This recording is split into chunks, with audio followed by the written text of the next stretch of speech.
2020, buddy. It's literally been the best year ever, man. The greatest year ever. You don't believe me, do you? I don't, but I also think that Hey, you're the power of positivity too. I think this year's actually been fantastic. So, but I mean, I wouldn't say it's the best year ever. But I'm gonna tell you why. I'm gonna explain why I really believe it so. But thank you guys so much for coming on Highly Inappropriate. And I tell you what, I didn't even have the song ready. And I'm just gonna go and explain before I start the song why everything's fucked up, why we're late, etc. So I took my daughter. I had my daughter all week this week. I explained that on the show last week. Have her all week this week. And so I took her out to Sky Zone before the show. And honestly, I left with plenty of time to get home, to get started. Actually had a meeting with Juice before the show, etc. But I walk out of Sky Zone and fucking snow is just, I mean, I don't know how we got an inch of snow in 40 minutes, but there was an inch of snow on the ground and the snow was falling. I was like, oh shit. Literally took me an hour to get home. So I got home right after 8 o'clock. And next thing you know, we're late as fuck. It's 8:50, but we're here. And you know what, Juice? I don't know how long this thing's going to take. So fuck that theme song, okay, buddy? Because we're getting a new one anyways. So real quick, I also thought that I was going to be late, and I actually ended up being on time. We just got a new exercise bike. It's a Peloton, but not a Peloton. It's a little bit cheaper version, and I was putting that together. And they tell you on the package it's going to take 2 people to put it together. I'm like, fuck that. Like all these things from IKEA and shit like that tell you that it's going to take 2 people, and I always put it together by myself. Yeah, that thing actually requires 2 people. There's like plugging in cords. There's like running wires through the fucking body of the bike and shit like that. So I thought I was going to be late, but we made it. We're doing it. And this is I think the most I'm going to probably have to talk on this podcast. Yeah, absolutely. So, which if you didn't tune in last week and you're wondering why the hell Juice is on here, I mean, he's joined as a guest before and Duncan can't be here. So it's not surprising that you're here as a host, but Juice is a part of Highly Inappropriate. He's now our producer. He's going to be doing stuff like, yes, exactly. I'm so happy to have you on, buddy. But he's going to be doing stuff like cutting video for us and, you know, keeping track of the show, keeping my ass in line, doing a lot of things for me live, by the way, which I need to make you the host of this. That way you can, have I done that already? No, you have not. So we can figure that out. So, yeah. Jesus Christ. Exactly. So you get why we're late, because I am struggling like a motherfucker. And I was late because, you know, I was trying to be cool and, you know, take my daughter out and do something fun. So, hell yeah. Yeah, by the way, you're now the host. So you might get a notification.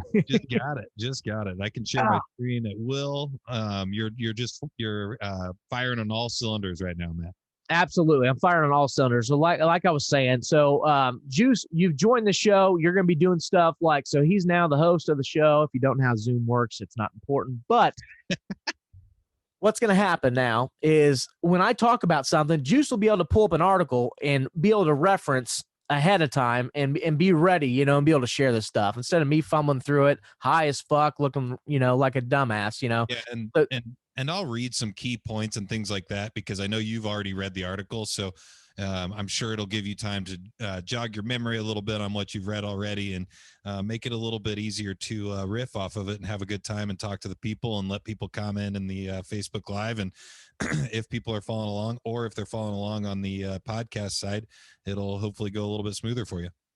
Absolutely, brother. And I, you know, like I said, we're very thankful that you're going to be a part of what we're doing in 2021. We've got huge plans. We're not going to release anything yet, but I'm just telling you that 2021 is going to be a huge year for us. And especially if you doing stuff in person with us, a lot of in-person stuff. We're going to be doing a lot more video stuff. Just stay tuned. I can't wait. But I do want to start off by saying we are so fucking thankful for you guys, because I tell you what, there was a point when the virus struck in March where we went 6 weeks without a show just because we didn't know how the live thing was going to work, whether we should do live shows. You know, we're just all in limbo. We're all being overly cautious at the point, you know, like now I don't have no problem even as high as the numbers are, being in a room with you guys. I feel like you're all clean gentlemen, except for Dunk. He's probably got an STD, but whatever.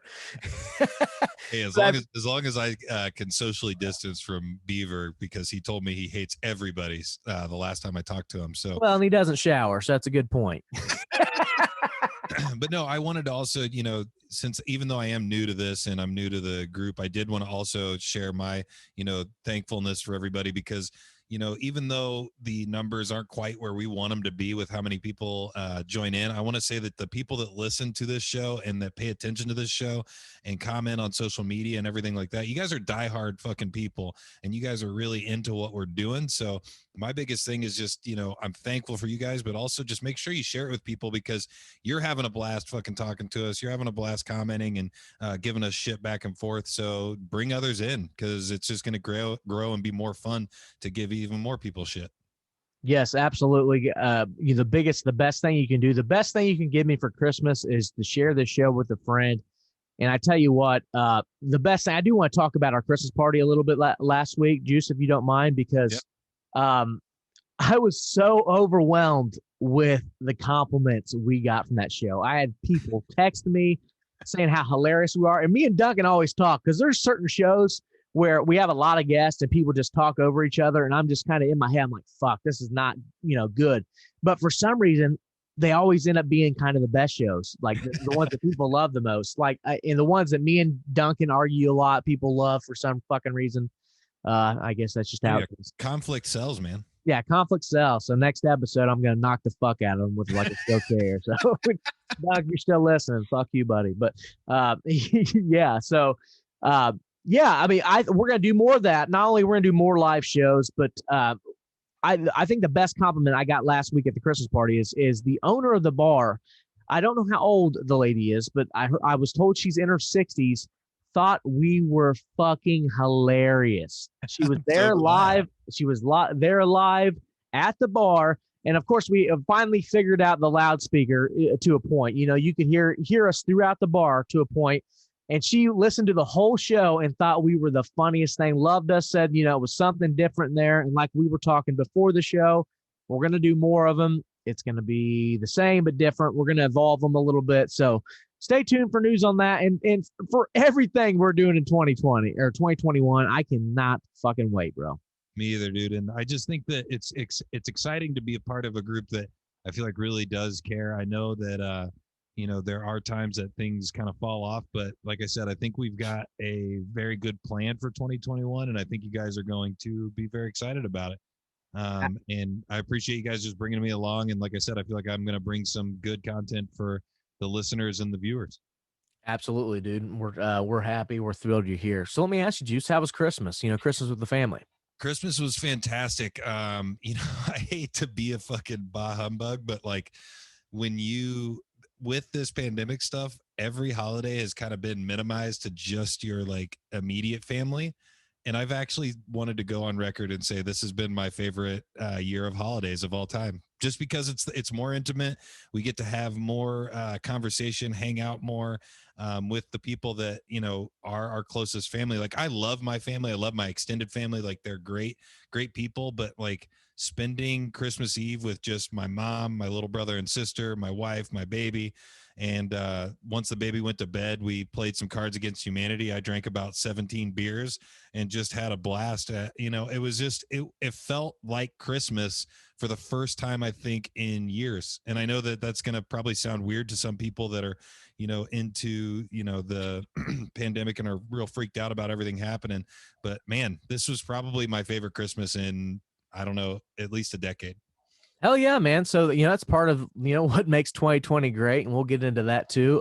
But yeah, I completely agree with you. I feel like Christmas was a little more intimate. I was originally pretty disappointed that the Ellis family altogether didn't have Christmas. But that being said, even with our family Christmas, I had my daughter there. I had my brother, his girlfriend, her son.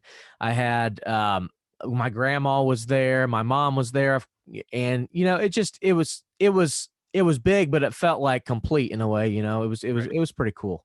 So, that, and, my friends have been very generous to me. I got gifts I didn't know I was getting. I got, chicks leaving messages on my mirror and shit. I'm like, this is, it's a good year, buddy. I want to say the best gift so far though was the bell for sex. I'm telling you, I forgot to bring it in here. Hell yeah. But Have you tried it on your wife yet? Oh, it's working. It's working like a charm. You need to ring that during the show, bub. That'll up the ratings for sure. There'll also be times though that I'll ring it and she'll tell me to quit fucking ringing that fucking bell. Now she's probably gonna hate me for bringing this up. Now, does she have any sort of like sexy Santa type stuff for this time of year? Dude, I've been on record on Juice in the Morning and other podcasts and shit. I'm gonna tell you right now, like sexy lingerie and stuff like that just doesn't do it for me, because I'd rather them just be completely naked anyways. I tell you what, it completely does it for me. And I'm not gonna bring up names, but I will say there was a point in my life where I was trying to play hard to get, because you got to be smart as a, you can't seem too easy, guys, or you're gonna get fucking played. Yeah, you can't show all your cards. You can't show your cards. So I always play hard to get a little bit. And I told this girl, I was like, you're not going to get what you want from me. So I literally just kind of leaned back in her chair. She told me she was going to the bathroom. She comes out nothing but like this sexy robe. I mean, it's over. Yeah, like a robe. It's over. I bored with a robe. I'm just talking about like the fucking multiple straps and like heels and stuff like that. It's over. It's more likely that they're gonna fucking stab me in the taint with their heel than me actually have a good time. So girls know they have the power, but like they're not smart about it. You guys got to be smart about it. What happens is a lot of times females will, and it's funny because I told you my joke about the whole girls getting mad about the word female, but girls get upset. I find it hilarious that girls get upset by just the craziest things, man. Yeah. Like that in general. I don't know. But they get upset that they think that we're turning them down or we don't think they're attractive. I'm telling you right now, if you want to have sex with your guy and you don't feel like he's putting out, all you got to do is just back that ass up just a little bit. All you got to do. It's all you have the power, because once you get us going, it doesn't stop until it's over. If you get what I'm saying. Well, being one of the married guys in this group, another thing that women, or at least married women, do, at least my wife does this, which is holds on to stuff. She holds on to it for a long fucking time. Like, so if you do something wrong, you might hear about it 2.5 years from now when you're arguing about something completely different. I think it's funny when it's here like now. You're looking at like this. You remember back in 2018 when you didn't wipe the peanut butter off the knife and put it in the sink? Like, you're just stupid like your dad. Yeah, honey, do you remember when you accidentally put your finger in my ass during sex? Yeah. Back hasn't recovered. Yeah. Hey, thanks for coming to Highly Inappropriate. It is hump day. I'm so excited to be here. And I feel like I had a lot to talk with. And I will tell you, my Christmas was phenomenal. I feel like I got everything I wanted. My mom always gets me the funniest stuff. Like I'm really big into horror films. And mom got me this like freaking 2-foot like Chucky doll. I love the old Chucky movies. Child's Play. I'd have to burn it, man. That's literally what that scarred me for life as a kid. Oh, me too. My bro, I had a doll that looked like Chucky. It was like, just one of them. What do they call them? They actually had a name. I think it was actually a Chucky doll, but it wasn't the Chucky doll. It's like a Rumple thing. Let me look it up here for you. I can't. And by the way, if you guys see me fucking with the mic, I have a new mic stand. If you can't tell, and I just can't. I'm trying to figure out where I kind of want it. So if you see me playing with this, I'm treating it like my, dick in my face. You get it. But anyways, what I was saying, It was weird because Robert the Doll is an allegedly haunted doll exhibited at the Martello Museum. Robert, yes, in Key West. I've been there. Painter and author Robert Eugene Otto. Yes, I've been there. Robert the Doll. It's in Key West. It's cool shit. And I seen it on, of course, me being a big Ozzy Osbourne fan, Jack and Ozzy's World Expert. I can't remember the name of the show, but whatever. They have a show that was on the History Channel, and they actually went and seen that exhibit. And part of the show is Jack bought a pretend doll, and I carried it, and it was like bad luck everywhere. So I was like, I have to go see that fucking thing when I'm in Key West. So I went and seen it, and I meant to buy one of the fake ones, but I was like, I'm on a cruise ship. I feel like this thing's gonna I don't want to drown. So Well, what's funny is Chris Duncan and Jason Matthew Lane said My Buddy Doll, but when I looked it up on Google, it's got it was called the Good Guy Doll.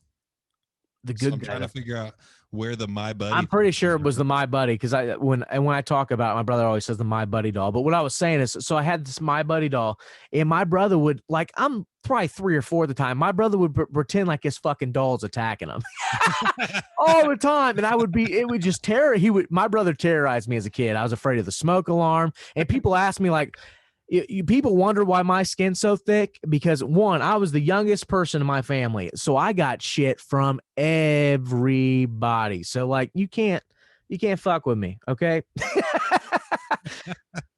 But yeah. What's up, Candace O'Neill, for joining in the chat. I haven't talked to her in ages.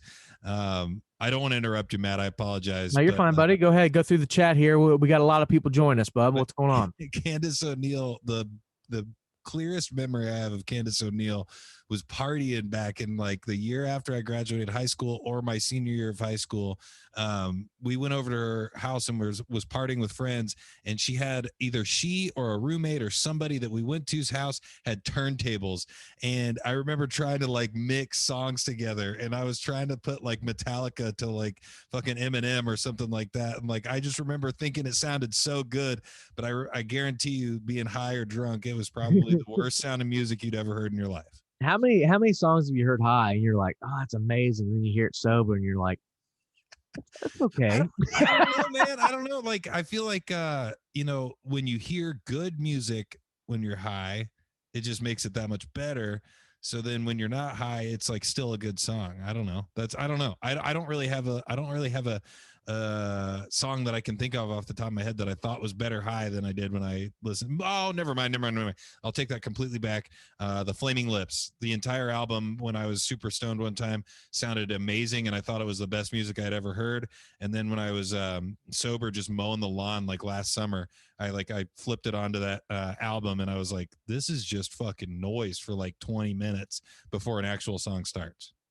Yeah, no shit. There's several bands that I really didn't get into until I started smoking weed, and that sounds completely stupid, but Tool's a good example. I always liked Tool, but I was never really just huge and enamored with them as musicians until I started smoking weed. I swear to God, like, you just kind of understand kind of what they're doing, and they're psychedelic metal, and in a way. So that it's interesting is I never got into Tool. People were like super pumped that they were coming out with a new album, and I just never really. I don't remember ever really listening to them unless they were on probably X103 back in the day.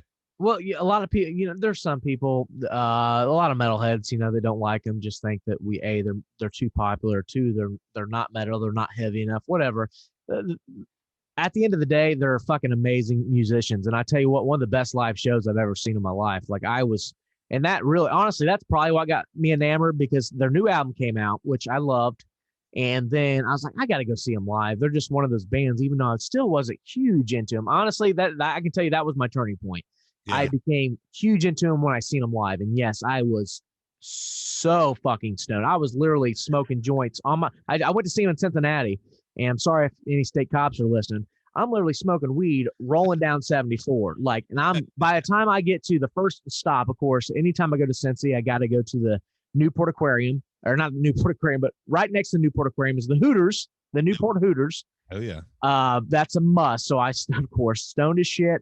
I go eat wings. It was I believe it was a Wednesday, so it was all you can eat wings. I smashed a couple plates of wings.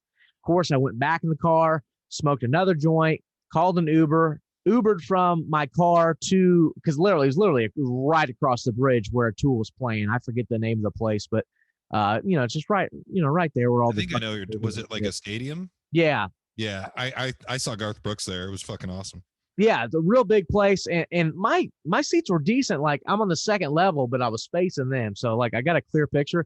But I'm telling you, and their sound engineer is amazing, because I do not like arena concerts a lot. I've been to some, I've had a lot of good and bad, because a lot of times they don't get the acoustics right, and their sound guys suck. Like, it just, I can tell you one that I went to, it was horrible. The first time I ever seen Metallica, I was so disappointed. I seen like Conseco, it was Banker's Life now. And It was horrible. We were in the second row. You'd hardly hear them. I'm like, this is the quote unquote greatest metal band in the world. For sure. I should be able to hear them in fucking Shelbyville, and here I am 100 feet above, not 100, but here I am 40 feet above them and I can't hear them, like, right. I'm like, this is before I'd been to 200 metal shows and lost my hearing, but no, it's such a small world though, just to see the comments with Chris Duncan and Candace, just because I knew Candace because we went to school together, and it's just crazy that Chris and her have a background of partying in some moments. So that's kind of exciting. I like to see connections like that. Yeah, Candace did say you can mix Jay-Z and Metallica. There's a lot of things you can mix, and actually MTV. No, she said I tried to. You tried to. I'm sorry. I was trying to put together because I think I was on that kick of the Jay-Z and Linkin Park mix that they had going on at the time. Well, MTV made a whole like mashup albums, and it's pretty incredible. Like there's a bunch of them. I made a few myself. I mashed up I think my best one is I mashed up Kanye and Marilyn Manson for one, and I mashed up AC/DC and Jay Quan with one. I still play that. I'll randomly pull that out at a wedding, and people are like, "What the fuck is this?" I was like, "I made this, bitch." Yeah, that's awesome. Dude, you got to play that for me and the podcast listeners at some point. Absolutely, I'll pull it out one day. We'll go off of Facebook Live so we don't get banned off of there. Yeah, my mom hates the Kanye and Marilyn Manson one. The name is super anti-Christian. The name of the song is Antichrist, something like I forget what it is. Yeah. So another thing that I wanted to ask you about is, when we were talking at the live show, your drone had gotten some water on it or something like that. So I'm trying to figure out, I mean, you've got some amazing pictures and videos from that fucking thing. Is it alive? Yeah. So funny you say that. So I wanted to get into that because that's part of my Christmas miracle and why Christmas was so great. So as I don't know how much I went into in the last show, but essentially, so I went to Houston, Texas, and they have this big ass fountain. It's called the Heinz Memorial Fountain in a park. It's a big greenway. So I wanted to visit the fountain. So I was kind of planning out shots in my head. I've actually been taking, if you've ever been to Skillshare.com, they've got classes on aerial photography you can take, with drone work. So I was like planning out shots and stuff. And I'm thinking, I want to fly this drone through the arches. They have arches in the fountain. I'm going to be standing there in the arches. I'm just picturing the drone flying through the arches, and I want this fucking thing to just shoot up in the sky.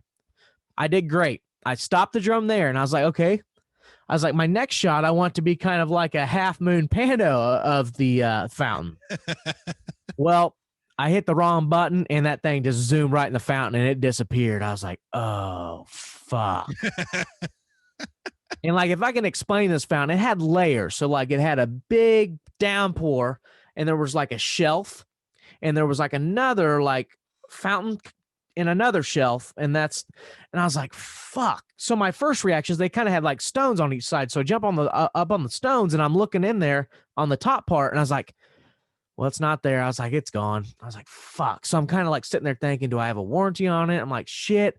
I was like, can I see my videos? Can I locate it using GPS? I'm going through my options. I was like, I might as well just look and see if it's down here, if it hasn't been sucked into the thing. My first reaction is like, I got to call these motherfuckers. They're shutting this thing off. I just spent $400 on that goddamn thing, but I looked down, there it is, just laying there, underneath this fountain. And I pulled up my pant legs, and I jumped in, grabbed the thing. And it's so funny because the security guard came up to me. She's super cool about it. She's like, hey, you can't have those here, and you can't get in the fountain. I was like, ma'am, I really apologize. I'm an idiot, obviously. But yeah, I flew the drone into the fountain, and I jumped in the fountain illegally to get it. So I apologize to the nice people of Houston, Texas. And that lady, she was not mad at all. She's like, you're fine, honey. I'm just letting you know. I was like, thank you for not killing me, not shooting me.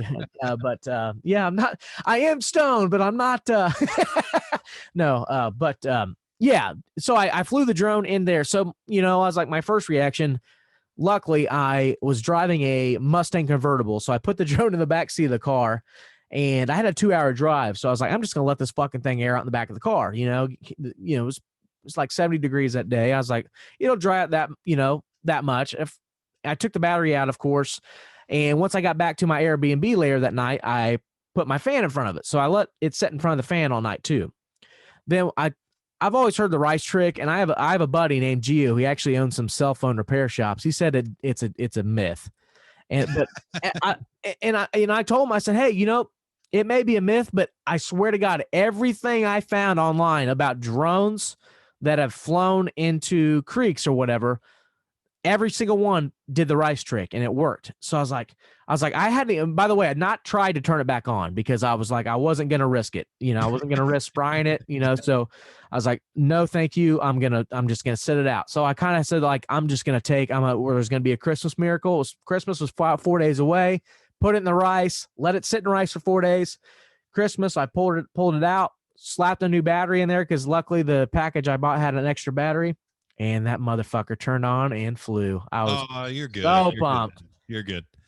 So pumped. I was like, thank God. I didn't want to have to deal with the warranty. I'm sure they would have tried to screw me somehow, etc. Or had to buy another one. And luckily, when I pulled the drone out, and the first good sign was I did pull the memory card out, and all the pictures and shit had been saved. And if you haven't seen any of my pictures and you're listening to the show right now, you need to go to @magic_Matt317. By the way, best friend is 50 Shades of Trey. We did this together, but yeah, Magic_Matt317, and check out some of my shots from Houston and Galveston because I was overwhelmed. Like I was like, man, these look professional. Like, yeah, was that one of the pier shots or whatever it was where there was like that shit along the pier with like it almost looked like what is it, like a wheel, like a big Ferris wheel.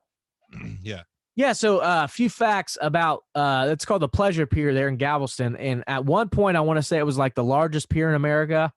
That place is super neat. Like, my cousin who alone made it look like it looked like literally the intro to like a movie, like maybe a thriller or something. Like you would have flown your drone down and found a body in the water, I would not have been surprised. And the best part is I took the picture by accident. I had no idea I had it. So my idea was like, I was going to take a video. Like that's where I just naturally set the drone right there on the rocks. I was like, I'm going to take off. I wanted to start a video, take off, and kind of did like a pano into the sunrise. Still getting used to this fucking I'm on struggle bus mode right here, but yeah. So I want to fly it into the sunrise, and so I accidentally took a photo there. So I'm going through my shit. I was like, wow.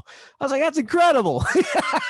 I was like, man, how did I luck into that? But yeah, if you want to see that photo again, Instagram _Matt @magic_Matt317. Fuck. Fuck is not in there, by the way. Fuck's not in the handle, but yeah, @magic_Matt317.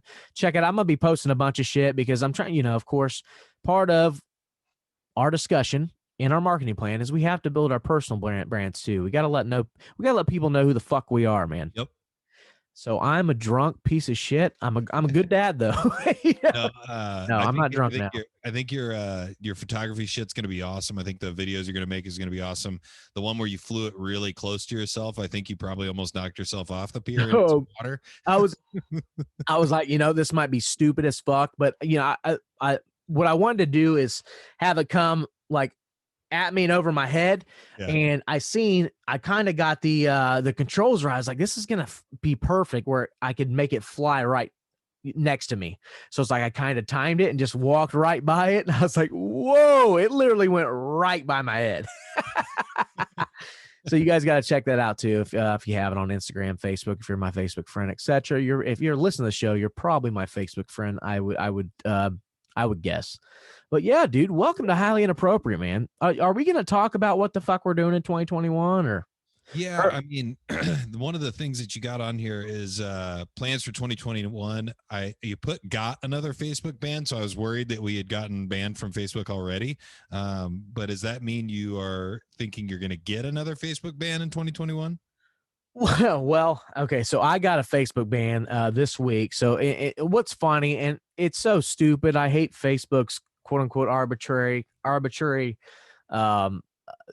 appeal process on Facebook. When they see you post something offensive, I basically called a friend of mine. I was making fun of him, just called him like a chomo, and I doubt he reported me, but obviously I got a notice on it because I was offensive language, Hey, what's going on here? Can we stop getting my no? Okay, but anyways, yeah, you're fine. I was just hoping that wasn't coming over the feed here. I'm still in struggle bus mode, but like I was saying, um, dude, yeah. So like I was saying, so I got a 24-hour ban. I got noticed of a 24-hour ban. I swear to God, every time I get a Facebook ban, that's when everybody starts blowing me up. And I was trying to post these videos right before I got the ban, so yeah, I fucked that all up. So yeah, I was a little worried, and it was only my second offense this year. Last year I was really fucking screwed up, but we got through our meme stage here on Highly Inappropriate. We learned that that's not a route here. But I'm thinking about if anybody is a Reddit user, I'm thinking about expanding our users, or expanding our viewership to Reddit, as well as to what's the new social media that everybody loves? TikTok. Not TikTok, but whatever, Parlor or whatever. Oh yeah, Parlor.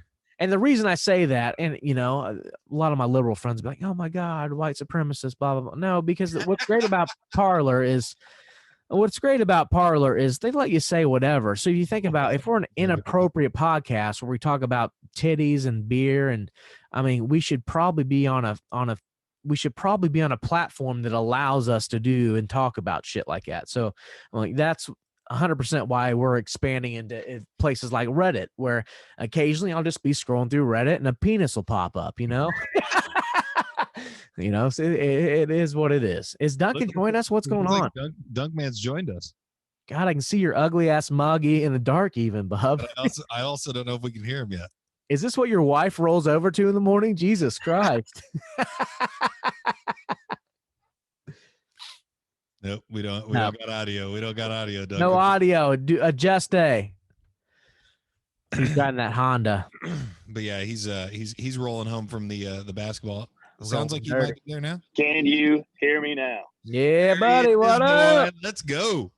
I had to use internet audio, man. I sound probably terrible. I probably sound like Beaver right now. No, you actually sound pretty good. All right. You sound, yeah, it's a little straighter than Beaver, but yeah, go ahead. So long time listener, first time caller. Who's the gay bald guy? Hey, Beaver's bald now, so we can make fun of him. What was the most exciting part of the games today? Do what? Without a doubt. First of all, I want to say you leave Beaver alone. We have a highly degenerate gambling chat now, and Beaver is electric and bringing NBA picks every night. He's making us money. Second of all, the most electric moment today at the tournament was at the end of a game, a team is up 10 and gets a steal, and this kid is smiling the whole way from you might have seen it all. Cannot dunk whatsoever. And this kid smiles the whole way and goes up and tomahawks it off the fucking box at the bottom of the rim. I love it was the funniest thing I've ever seen in my life, dude. Me and my buddy lost it. And like all of a sudden, the olds, of course, were like, "That's disrespect to the game." Like they were all pissed off, and we were dying laughing. Because he dunked? Because he faked dunking. Like he threw it off the backboard. It's that video we posted on the Facebook. Yeah, he couldn't dunk. He was doing. He was okay. So I watched the video, but I was driving down the road too. I said so I didn't get a real good look at it. So he just went up and just like tomahawked it off the bottom of the backboard. Yeah, he was just even close to the rim. Like he was so it's basically he was mocking him essentially. Making a mockery of the game. Funny. Yeah, I love it. I love it. Fuck him. Fuck little old head pussies, mother. Little old head guys. I mean, this is Indiana basketball. Yeah, these are the same people that probably call fucking anybody with a different opinion than them a snowflake too, and they're getting upset. Oh, without a doubt. Somebody faked the fucking dunk. It was a lot of small white Indiana schools there today. So a lot of white people, probably. Yeah.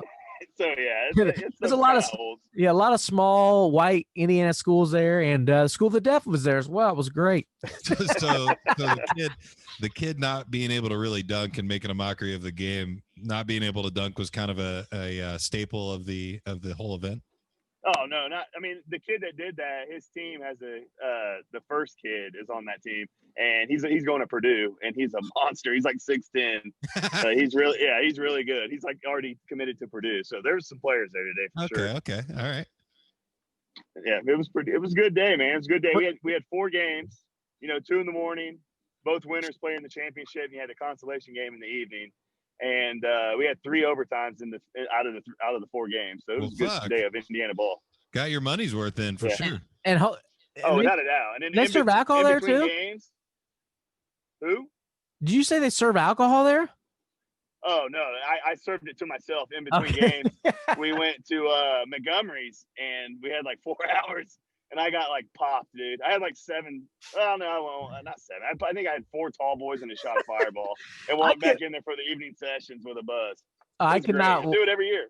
I cannot wait. Honestly, like Ella played soccer when she was 3, and I was the loudest fucker out there. And I wasn't a dick. I was just, cheering her on and just being like, I'm big into sports. And when my daughter's playing, that's the best, that's the best thing in the world. So I just can't wait, she's more on the creative side. She likes to draw and shit. So I don't know if she'll ever be into sports, which whatever. But if she ever gets to the point where she plays high school sports, I'm going to be. If she's an artist type and like draws and stuff like that, you guys will probably have something else in common later on in life, if you know what I'm saying. No. You mean she'll love food?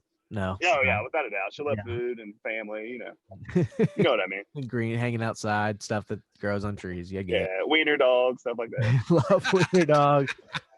She'll get older. In her 30s, she'll grow to love wiener dogs and riding her bike. It's great. She's in the other room right now. She thinks I'm a fucking. No, she knows what's going on. She'll probably poke in here and talk shit if you guys want me to, She's wonderful. Chris, you missed and honestly, I didn't say it on the show, so I think I should tell the story. So I still got to work from home a little bit this week, and I got my daughter all the day this week, so I can't give her like 100% attention all the time. So I can't watch what she's doing. So I'm sitting here answering emails, and I go in the other room, and I was going to get an Uncrustable. It's like my snack. Of course, I checked on her. Part of her Christmas present was a TV, and I redid her room, and she's got a big girl bed, et cetera, blah, blah, blah. So she's in her room watching TV. Didn't think anything happened. I'm like, okay, she's being good. Hell yeah. So I go to grab an Uncrustable out of the freezer, and there's a salad bowl full of, I found it was flour. I originally thought it was pancake mix. It was flour, and I was looking at everything on the counter. Flour, milk. She put bright crawlers. Don't lie, dude. She put the go ahead. I was saying, don't lie. You thought she got into your cocaine for a moment. Yeah, she was. Yeah, she mixed the cocaine with milk. Put what those bright crawlers. Baking soda. Yeah, baking soda. I guess that makes something. I don't know what the rappers are talking about, but yeah. Right, yeah. So I pulled this thing out. It's literally already frozen. So it's frozen like milk and flour, and there's candy on top. And I was like, I was mad at first because I got to clean this shit up. But 2, I was like, I started laughing because I was like, I'm like, what the hell? 1, what goes in your brain that just thinks, that this is a good idea, kids being kids, you'll just wait, Juice. You got some shit coming, buddy. I'm already prepared for it. I tell you what, she's a great kid. Don't get me wrong, but the fact that she's so creative, her ideas are just, and she'll watch YouTube videos and go and do everything that as far as making slime or whatever. She'll just go and copy what they're doing. And I just bought her a camera because I want her to start making her own videos. So that's going to be interesting. So stay tuned for that shit. But just start having her watch stockbroking YouTube videos and stuff. Oh, I'll tell you what.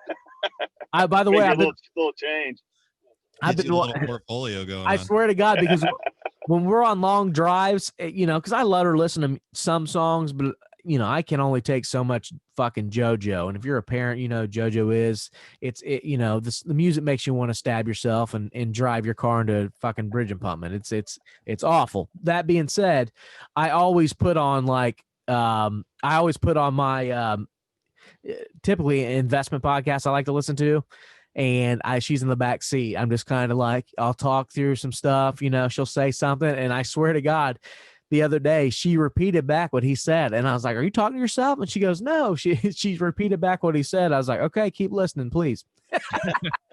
Please. Oh, I know that you kind of put the death metal stuff onto her. Are there metal bands that she knows like words to songs that she could sing? Oh, there's several Like bands. metal? Well, I mean, she don't listen to a lot of like real heavy stuff. Like we don't jam out the lamb. Oh, we Like, have before, but what's something that you like have made her a fan of? Does that make sense? oh, she knows.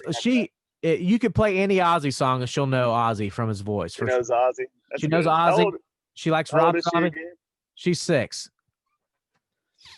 Ozzy for sure. She knows 6 years old singing Ozzy. That's great. Yeah. Ozzy, Rob Zombie. She actually another band, Ghost, which Ghost isn't, I mean, they're considered metal, but they're not heavy. I would consider just take David Bowie up a notch, like that's almost what I would consider a Ghost in a sense, but she loves Ghost. We listen to Ghost a lot. Other than that, I mean, yes and no, because I'll play heavier shit. Like I'll play, some Pantera and I'll catch her in the back jamming out. She loves to throw up the devil horns because she thinks that's she gets the biggest praise from me when she does that. Which I'm sure her mother just loves being the, wholehearted Christians they are. So, but she just, anytime I listen to heavy music, she'll be like, Daddy. And I'm like, yeah, motherfucker, let's go. No, she's great, but definitely, I try to listen. She likes Justin Timberlake a lot. Of course, I like JT, even though I'm a metalhead. JT's the man. Yeah, JT, absolutely the man. When she's in the car, I will listen to a lot of Motown music, a lot of older stuff that I know she's probably heard in commercials, blah blah blah, stuff that she'll recognize. But definitely my music a lot too. I have to mix it in, and I'm smart about it too. It's funny that we were talking about Tool earlier, Juice, because Tool has songs that are 15 minutes long. So me and my daughter had this game, and I feel bad for admitting this, and I'll, admit to her one day and she'll laugh. But, we go back and forth on songs. I'm like, you can play a song, I'll play a song, and I'll just play every choice I get. I'll play a 15-minute Tool song. That's literally going to be me and my daughter. Our crazy game of poker that's like 18, 19. And you've been off work though, haven't you? Like, do you enjoy this time of the year? Talking to me? Yeah. Do you enjoy the time of the year? You've been off work for a little bit, haven't you? I was gonna say, what did you do for Christmas too? By the way, the second week, we just stayed home, man. I mean, it's kind of like the same thing as Thanksgiving was, just like an immediate kind of family thing at the house. Mom came over on Christmas Eve. Christmas morning was just us and the kids and stuff, and nothing too big, man. Just kind of staying home. Playing Cyberpunk. Pan Am is I'm trying to fuck her now. She's a new character on the game. I learned that. I learned how to walk around without my pants on, so my unit is just out consistently. It's beautiful. What sucks? Landed on the table for him, huh? What sucks too, Duncan, is there's a little bit of delay that you're on your phone, so I can't fucking talk shit to you mid sentence now. But you said it was just like Thanksgiving. I was like, oh, you stuffed a turkey instead of your wife, Yeah. Keep going, yeah. He doesn't have the bell. He didn't get the bell for Christmas. I think he needed it more than I did. Hey, I didn't stuff a turkey, but I did beat a chicken. We'll say that. Yeah, buddy. Are you disappointed? I think we talked about this a little bit last week on the show. By the way, I've gotten so many compliments on our show last week. I know you weren't here at the beginning, but excuse me. Sorry. I was listening. No, but I was just saying that, buddy, let's go. Let's fucking go. 2021 is going to be huge. Yeah, I was going to tell you guys why. This is what I'm going to get into before we start feeding into the show. Why 2020 was the best year ever. Are you ready for this? Go. Because without struggle, there is no growth. And the entire country struggled together this year. How about that? Okay. Yeah, and I think it just unified us against everything that we don't like. Yeah, and honestly, and I'm going to say this, and I'm going to be completely real here, and I don't give a fuck what I've joked and I've gave people shit about masks, but I wore a mask 3 times a day. It's whatever. I don't fucking like doing it, but granted, I only do it when I have to. I'm not going to go out of my way to wear a mask when I'm not fucking sick. Sorry. blah, blah, blah. Not going into it. The fact is, I'm not one of those that's just going to be a complete asshole about it. Okay. So, like, and I like giving people shit. But if you're one of the people this year that told me that I was selfish because I don't think the government should force mask upon me, fuck you. Okay. That's all I'm going to say. And I've never lost more Facebook friends. And granted, it's Facebook friends. I don't give a fuck. If I seen these people in person, it would probably be completely cool, whatever. But I'm not even joking. And I'm near, this is probably a good thing because I'm near the 5,000 mark as it is. I lost over 100 Facebook friends when all the mass shit came out. And I'm just, talking shit. I'm like, blah, blah, blah. And I'm going to talk shit more and more as more and more whistleblowers come out about this, the complete truth on this thing. And I'm not saying, I've never said the coronavirus is fake or anything, but and I'm not getting into it now, but I'm just saying there's going to be some shit. We're going to learn everything about this. And I'm just excited to find out. So I think aside from the pandemic stuff, like the keeping like us locked up at like locked down and doing stuff like that. I mean, it taught me a lot of stuff about, computers and production and being able to edit stuff. Like, I actually think it was a kind of a positive because it helped me, grow some of the Juice in the Morning stuff. And then also I think it's like allowed me to learn some stuff that I'm going to try to bring to the Highly Inappropriate show. So, I mean, I kind of take it as a little bit of a blessing. Like, I honestly think this year was one of my best years. Yeah, and I was going to say that too. Oh, yeah. Not to get super personal, but I explored a new career in mortgages, for 3 or 4 years, and it was I made good money at times, but I would say overall wasn't unsuccessful. I wasn't where I wanted to be after 4 years, etc. So I went into a new career where I'm at now. I'm not going to say the name just because out of respect for them, but OnlyFans. OnlyFans. Yeah, it's been great. Been stroking my meat on the internet. You want to check that out? Hopefully none of my family's listening. No, but anyways, what I was saying is I came out the gate hot there, and I'm still very hot in a sense, but we just went 6 months without commission at all. The workload did not never fell. I was still doing the same job, but getting paid half of what I was getting paid earlier in the year. So to say, and here's the thing is I'm not sitting here bitching because I'm blessed to have a job through this whole thing. And I know that not everybody can say that, and that sucks. And I think we talked about this a little bit last week. If you do need help, feel free to reach out because, we're here. We're all blessed to be employed right now. All three of us here. So, and Chris, did you intend to raise your hand on Zoom? Yeah, I wanted to let the people know something I was blessed for this year. I know it hurt a lot of people, and it kind of hurt me at first, but being off work, making more unemployment than I do at my job was pretty sweet. And no sports, so there's nothing to bet on. Man. So I saved a lot of money. On sports bets. Well, that's what I was getting into. Is like I started this new career and I came out the gate hot. And this year, when I say it was gonna be my year, like I don't say that a lot. And like I'm not real big on the hey, let's make resolutions and just because it's January 1st, my life's different type of thing. I make goals throughout the year, etc. But the thing is, 2020 was really going to be my year. I had more DJ gigs than ever before. I was making more money than ever before, and this fucking shit happened. So I had.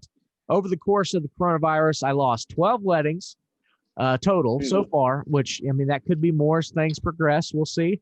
I'm telling you, my paycheck was cut in more than in half because I was on pace to set not just records for myself, but for the company that I'm working for. I was hot. Okay. It was all taken away and it sucks. But what I was saying is a lot of what you were saying about Christmas Juice is in times like this, you really find out what's important and what you should focus on. And even though I'm stuck in my house and I almost went crazy, especially somebody like me who has unlimited amount of energy, you pretty much put me in prison, for 2 months. Yeah. That's what it felt like. I had no sports. So I binge watched a lot of documentaries, luckily read a lot. I probably read fucking 10 books in that time. There was nothing to do, but doing a lot of thinking. But it kind of as a mentally strong person, it fucked with me too a lot. But so what I was getting at, it allowed me to do a lot of reflection and really redirect myself. So when you find out what's important in life and you really find out why you're here and why you exist and what you're chasing. And if you don't know what that why is, I do suggest a writer named Simon. And we're having a real conversation, highly inappropriate, believe it or not, for the first time ever. But it's no, we've had a few. If you've listened to the show, you get it. But anyways, what I was saying is check out a writer named Simon Sinek. He's got a few books out. He's actually I want to say he's a Christian, but his books aren't Christian books. So don't. But his Don't let book, that phase you. don't let that. Yeah, but he's got a book. Creed. Do what? Do you say Creed? Yeah, isn't Creed like Christian rock, but not really, kind of. Yeah. Kinda, I guess it would be Creed, but yeah, the creed of authors. But anyways, not horrible. Okay, never mind that. But They do not call Creed horrible. No, I love Creed until I seen him live. But he's got a few books about finding your why. It's like your purpose in life. So my purpose is freedom. Okay, like I want freedom. And what creates freedom more than anything? Wealth. So that's why I chase the dollar, literally fucking 18 hours a day now, like to that point, most days. And I'm saying, if you don't know what your why is, you need to find out what your why is. Check that author out, read the book, because it'll help you find. He's actually got stuff and process. The one thing you can do is just think about in the last month, literally go through in your head everything you've done the last month and make a column of what made you happy and what made you unhappy. And when you can find the correlation of what makes you happy, that can help you understand what your passion in life is. So I'm gonna give you a little secret there, and this kind of correlates to what I'm gonna be doing because we have a meeting coming up, us three here. And I'm gonna talk about building your personal brand, but I'm gonna start branching out and doing shit like this because old Matty Dubs might be doing comedy in 2021, and he might be doing some motivational speaker. I'm gonna be fucking Matt Foley in this bitch, okay? So. Yeah. So, because I want to help people, guys, and I'm not fucking Tony Robbins by any chance, but I've read so many damn books, and you can almost see it here in the screen. That's about half of them there. So I've read so many damn books. I have knowledge. I feel like it can help people just be better people. I'm not saying I'm perfect. Trust me. I am the worst practicer of what I preach, but I have a lot of knowledge. So, and this year has been the best year for me as far as like just finally doing what I've wanted to do. Just not only just having confidence in myself, but overcoming fears. And that's what I was getting at. Why 2020 is the best year ever is because we've all struggled. And when you struggle, you grow. And I felt like I struggled. I grew as a person. And now more focused than ever. And when I say more, I've always been a driven person, but I am obsessed right now. It's fucking crazy. Yeah. Well, that's a good thing to have, man. No, it's absolutely a good thing. So I'm very blessed, and that's why 2020 is going to be the best year ever. And honestly, if you've lost loved ones because of this fucking virus, whether through suicide or the virus itself, whatever it may be, what you need, which sucks, by the way. But I do want to, our condolences 100%, but there is a light at the end of the tunnel, and I think this is going to change the world a lot for the good. The fact that a lot of us are going to be working from home permanently now, which is awesome, which a lot of us juice. I don't know what your situation is, but I can tell you, I've always wanted the freedom to do this. And so many companies just didn't have the sack to let their workforce, go from home, go home and they just didn't trust their workforce, which I get it. But people like me that have always been a high performer, I should be able to do what I should be able to work in Australia, if I want to. Like, that's how I feel. High performance can work from home. People that are not can't. And there's a large group of both. Yeah, absolutely. So like now, finally, like everybody gets the opportunity. Okay. Can you go home? Can you be productive? And I tell you, it's a struggle at times, trust me, but some of the just basic life changes, like just creating a list every day and sticking that list, blocking time out, and getting so much better at time management, which is everything in life. If you want to be a productive person, by the way, 2020 really was. It's going to be the best year ever. You guys are going to see it because things are going to change for the good. I'm telling you, I talk about the economy getting horrible, and it might, but guess what? Everything's going to change for the good. Everything's going to be all right. And as long as you continue to improve as a person, your life will continue to be better. So there's my fucking pep talk. And I love that Duncan's showing his, and I'm so happy. Yes. I'm so happy that you're on the show, Dunk, because I want to tell you, Has your wife seen the Bobbledick yet? Yeah, they saw it the night later that night when they came out to the garage and it was on the table or studio table, That's whatever. Yeah. That's hilarious. And I did notice too that you were sharing music videos till like 4 a.m. So I'm sure your wife was just in love with that. We were on one. Yeah, we were definitely on one. That night. We got pretty popped at the live show. You Doug, cracking me up. I go on my life, music in my life. I go on my rants with videos. My favorite thing, I don't know how we got lucky, but like 3 friends that I know that do music just happened to show up at the bar that night, and Dunk wanted to battle rap all 3 of them. Is that why he was trying to punch Beaver, because he lost his battle raps? Yeah, that's. I can't wait. I went in for sure that night. At one point, he tried to battle rap me, and I couldn't even take him serious enough to fucking stand there in front of him. I was laughing my ass off.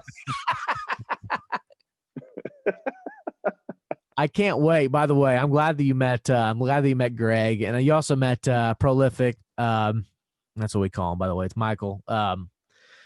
Both of them are going to be on the show eventually. What's great, Greg's actually a big, I wouldn't say a conspiracy theorist, but he's big into conspiracies like myself. So it'll be fun to get him on here and just pick his brain about dumb shit. So, yeah. And of course, Prolific, he's got some artists he does. He's more of a promoter now, but he also DJs and stuff too. Great dude. Yeah.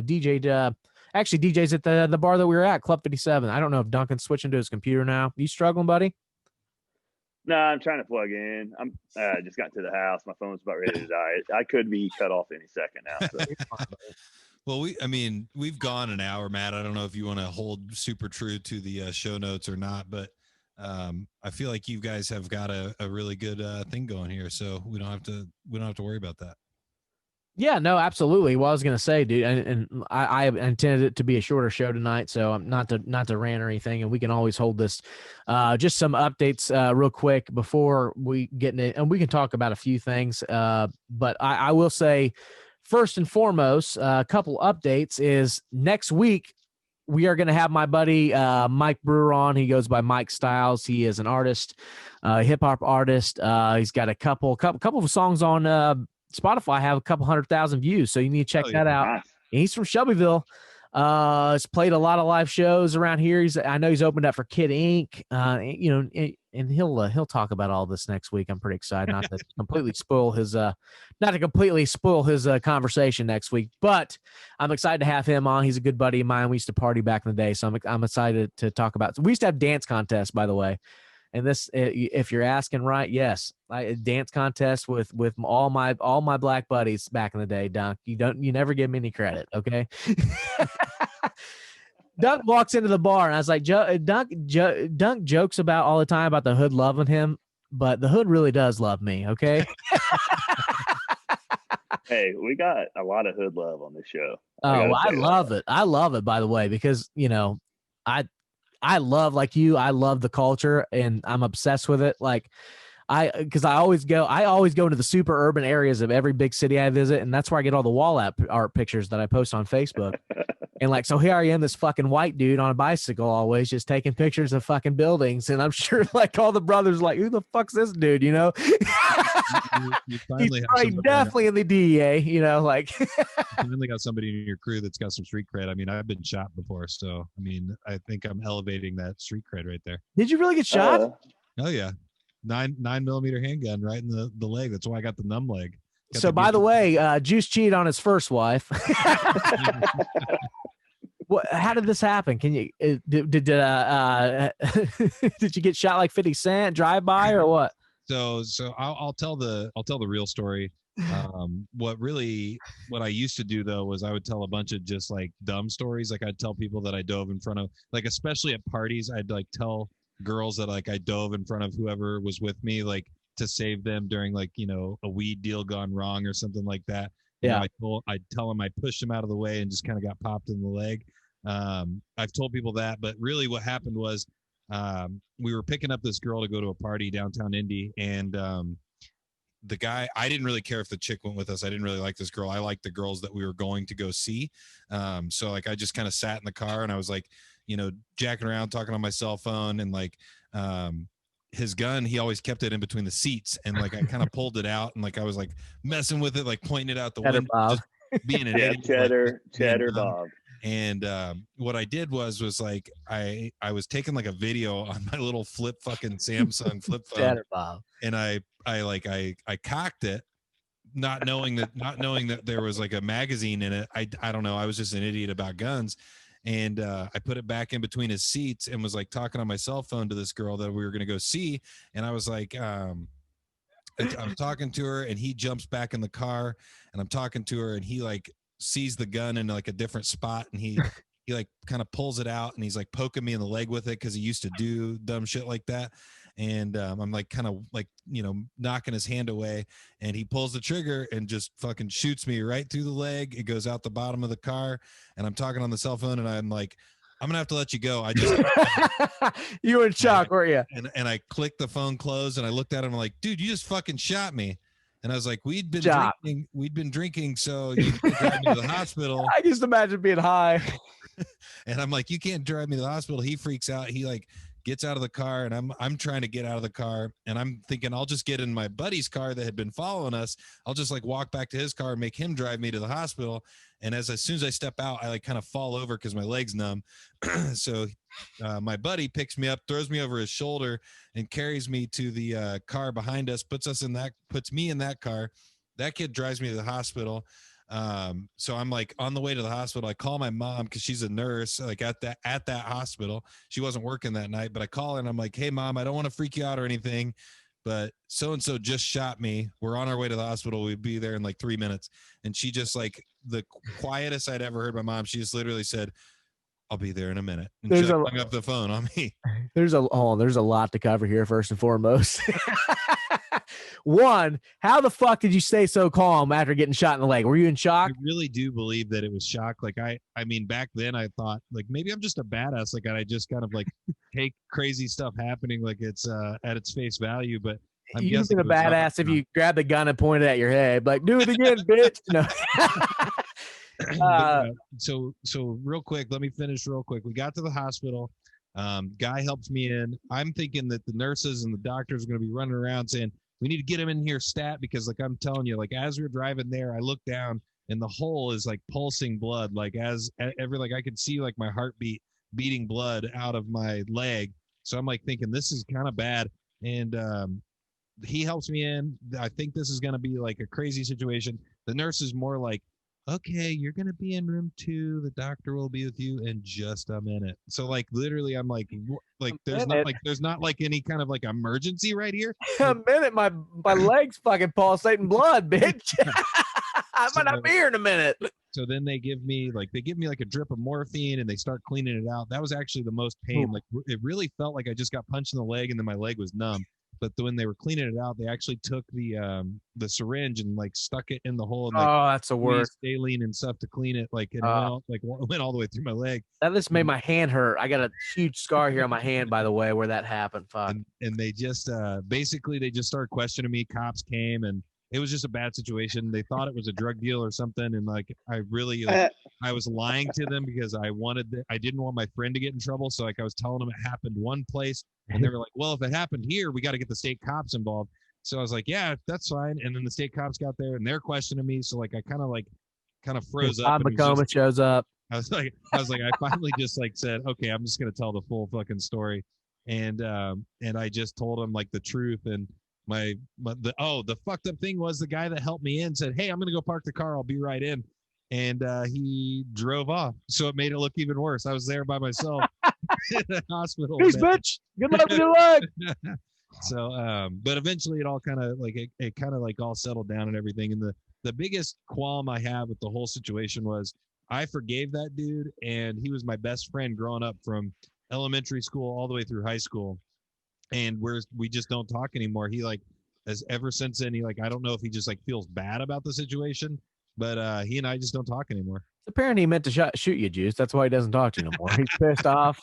He thought he was going to hit me somewhere else. He's like, why does this motherfucker still have 2 legs?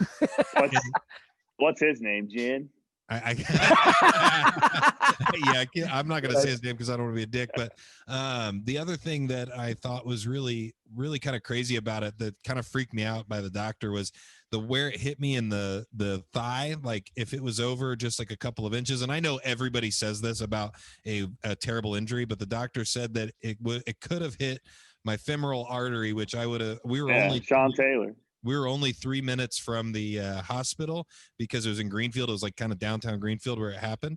And we were only 3 minutes from the hospital. And the doctor was like, if it hit your bone or if it hit your artery or if it hit your bone and bounced off your bone and hit your artery or just hit your artery at all, you would have bled out and died before you even got here. Yeah. That's Sean Taylor, right? Yeah. So that freaked me out. But that's like why I still to this day, I look at every day pretty optimistic, and I did even before that, but I do even more after that. And the next year in fantasy football, he drafted Plexico Burris. That was the getting shot story. I don't even know how I got onto that story, but that's where we were at. Hell yeah, dude. I'm not sure either. I'm fucking 3 sheets, but yep. I'm jealous, honestly. You're jealous? What? He got shot. Street cred, by the way. He's jealous because both of us have more street cred than he does. I've never been shot, man. You need to be shot. Hey, one day we'll get you liquored up. I'll just shoot your ass in the leg. I got a 22. It's just an overpowered BB gun. Let me research where's the best place to shoot somebody. Like not to kill him, but just like to just flesh wound. It might be this point in the hand or something. We'll don't do the leg because, like I said, I got a baby leg right now. Yeah, I'll shoot you in the foot or something. I'll blow off your big toe. Then his balance would be terrible. I almost thought Dunk was going to have to perform a vasectomy on me. By the way, we're safe. Yeah, I thought I had an accident this year, by the way. Oh, okay. Yeah, what? You knew? What are you talking about? You knew about it.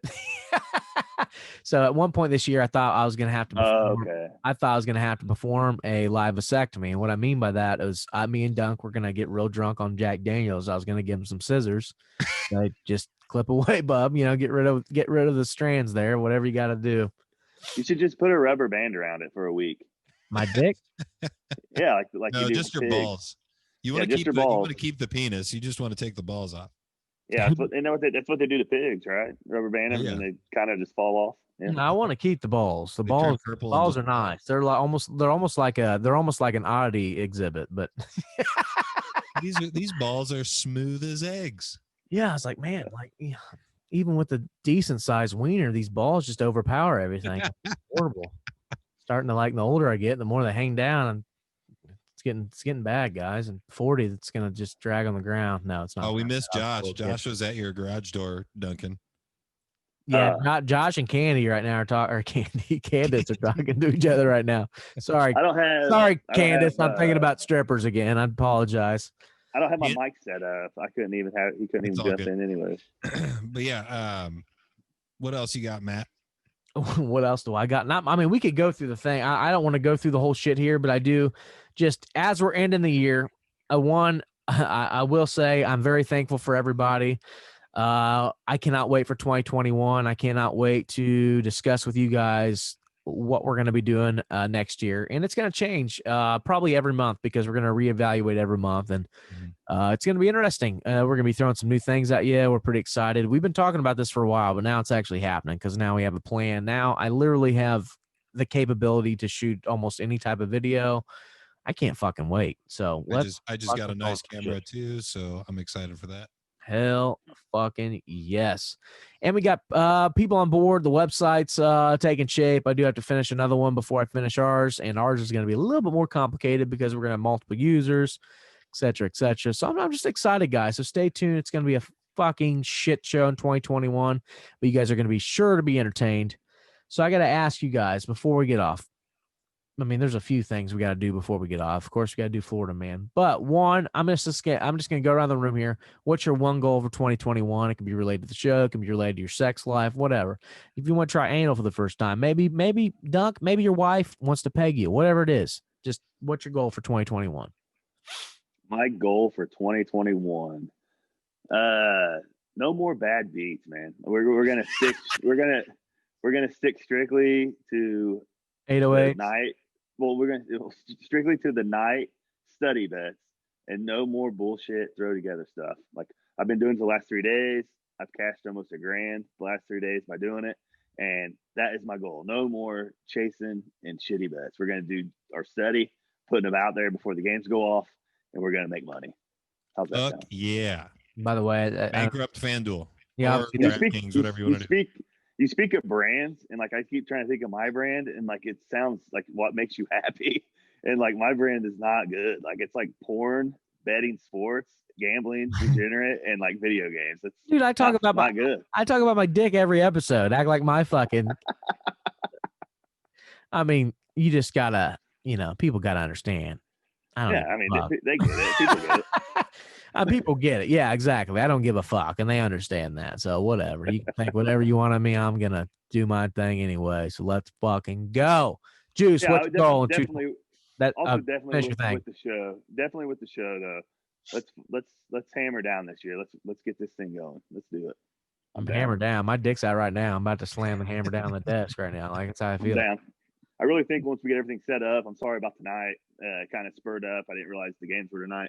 But once we get everything set up, I think with Juice doing the producing stuff, like you guys were talking about earlier, like jumping on the computer, like we can say, hey, Juice, look this up, keep talking, like stuff like that, just little things. I think are going to make the show a lot more professional. Like it already sounds good, I think, because we have really good equipment and stuff like that. I think it's just going to, like we said before at the live show, take it to the next level kind of thing. And I think that there's big things in the future for 2021, right? I can't fucking wait, guys. Sorry, I got caught in mouth like a bitch. I'm trying to just trying to get every drop of tea I can out of this fucking glass right here. But yeah, dude, I'm excited. You know how I feel about you, Duncan. I can't tell. I knew Duncan was trashed because last week at the show, I mean, he told me he loved me 75 times after the show and hugged me. We had a couple moments. He jerked me off behind the trash can out behind the bar. It was great. Couple moments, dude. I gave you the Italian. Like whenever I bring out the Italian, like side hand to the side, and I give you the "I love you, dude." The little, like the mob boss kind of thing. He really means it. I really thought that when his middle finger went in my ass too. When you know it's real. Yeah, when he snuck a finger in my butt, that's when I really knew it was real. I couldn't do it, man. That girl was like raping you, dude. I couldn't get you away. Was there a girl raping me? Yeah, there was for a minute, but that's for another conversation. That's for another conversation. Get away from them. I got to stay out of public, man. This is why I've been social distancing, not because I'm afraid of COVID, because I'm afraid of white females after fucking being quarantined. They walked in and seen you on that dance floor again, dude. Just flashbacks started flooding in. Hey, I don't want to interrupt, but I do want to interrupt. Candace O'Neill just said investor with investors with an arrow pointing towards herself. So maybe hit her up. What up? Hey, Candace, what up? We'll talk. Yeah, you were kind of like leaning towards me with the goals for 2021. 2021, I'm working with Jay Kahn and a buddy named Joe Leatherman. My goal outside of the podcast is I want to film a short film, or it doesn't even have to be a short film, just something that is something we can put out there to kind of show that we are learning and we are figuring out how to film stuff and how to make it look good, and then potentially make something even bigger later on down the road. So it's really just the first step is 2021 in that film area. And then also the audio drama podcast that I want to do outside of Highly Inappropriate. And then with Highly Inappropriate, I just want to help you guys grow this brand and grow this whole show, everything that you guys do with the show. And I hope to look back in a year from now and see that, we're where we wanted to be at the beginning of 2021. Yeah, I mean, helping me be more organized, Juice, is going to allow this show to expand, because half the time I'm fumbling through fucking notes. I don't have my head on straight, so I appreciate you having me back there. And we're excited to have you here, buddy. So and I will reflect both of your sentiments in the fact that, yes, my biggest goal in 2021, I told them both, as far as all my ventures, I plan on starting a real estate / I'm not going to be a realtor, but I do plan on owning some rental property. So I'm starting a real estate business in 2021. I'm also starting a marketing company. I'm doing independent marketing contracting. I'm building a website for a friend of mine right now. So if you know a person, no, I'm not going to do that. No free ads, but but my main focus in 2021 is growing the show, like above and beyond everything. I'm not even joking. Like I'm doing my 9 to 5, and I'm literally blocking off 3 hours a day to this show essentially. And that's going to be from learning new things to posting videos to editing videos, all kinds of shit, whatever needs to be done. Cause it's going to help all of us with just not only this show, it's going to help all of us grow our personal brands and what we want to do in life, because none of us want to have a boss in 10 years. I don't think. I really have that feeling. And Dunk, I know, I'll be dead probably. No, Bub, your asshole's fixed, Bub. You're fresh. You're like 25 again, Bub. I seen you out there. I mean, I'm still gonna run around you on the basketball court, but you still look younger.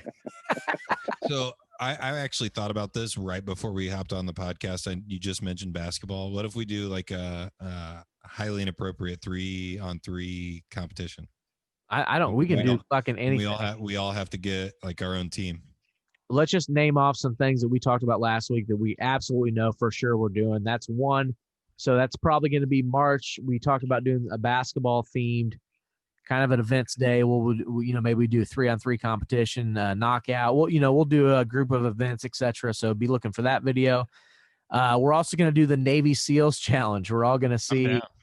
We're all going to see who. Just first and foremost, we're all going to fail miserably. And I'm telling you right now, in the hot of like July. And I'm not even proud to admit this, other than the strength, what he's going to kill me on and who might do the best in this might be Beaver. I'm not even joking.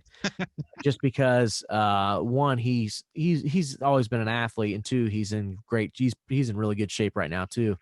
I mean, I'll kick his ass on the push-ups, sit-ups and stuff, but the running, no chance. He's faster than all of us here. I promise you guys. He's just a little fucker. I mean, he's dumber than shit, but But man, can he run? He can run, play basketball. I mean, not real good at basketball, but defense. He's just an athlete. So God bless him. I give him a lot of shit. But yeah, Beaver's an athlete. So I'm excited to see how we all do, because I think we'll all have things that we're really good at and things that we're really bad at. Because honestly, I fucking hate running. I'm short distance fast, but after about 100 yards, I'm dead and done.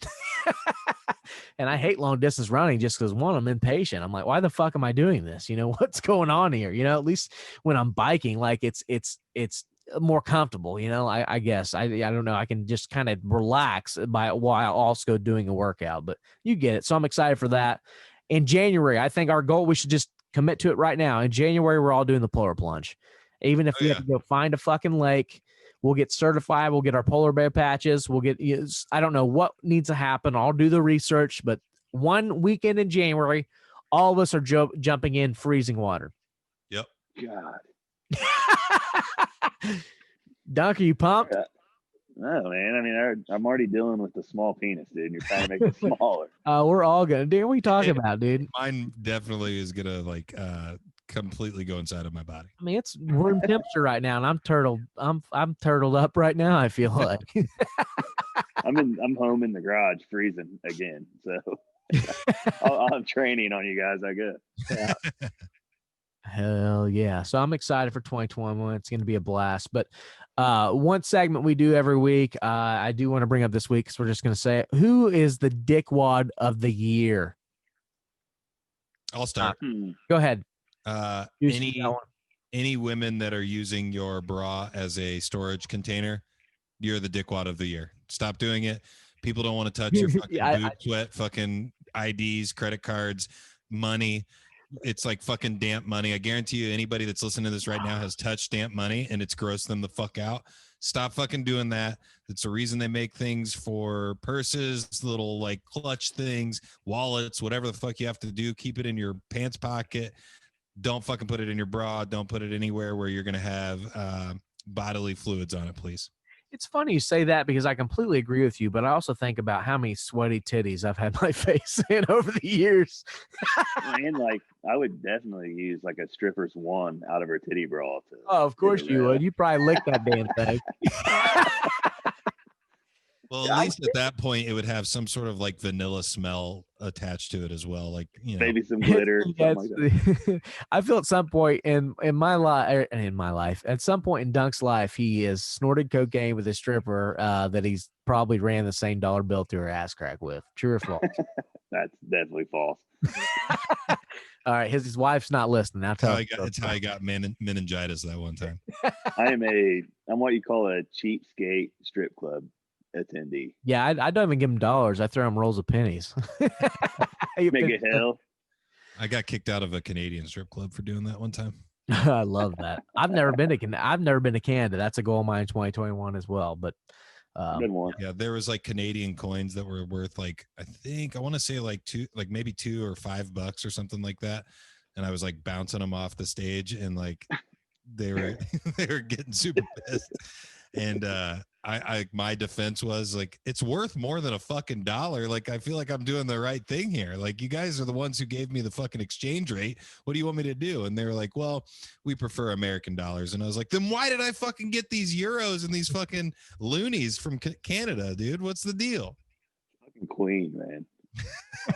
Did you guys go to Windsor then, I assume, both of you? Yeah, the Cheetah Club. It's probably still there. So I'm going to Niagara Falls next year. So I was That's like, I might as well just cross the fucking border. That's Toronto, right? Dude, the Canadian it's like outside of it. But dude, you'll be surprised how clean it is, dude. They're it's so clean. You can eat off the gas station toilets, man.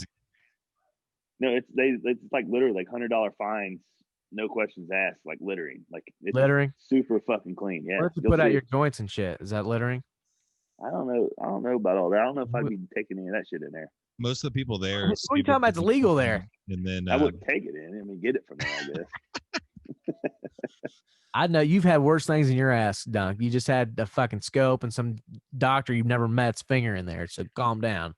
Hey, Dr. Meds is a good guy. Dude. He's a great guy. Leave him out of this. I know. He should have bought you a steak after that. I mean, although isn't that a great name for a doctor, though? Dr. Meds. Dr. Meds. Yeah. Well, it's actually Dr. Meads, but I kept calling him Dr. Meds. Dr. Meds. Yeah, Dr. Meds. Could you get me my meds, please? I need I need more What did you take, by the way? Did they give you pain pills? Yeah, just like hydrocodone stuff. No. It's like cheap Vicodin, whatever the hell you call it.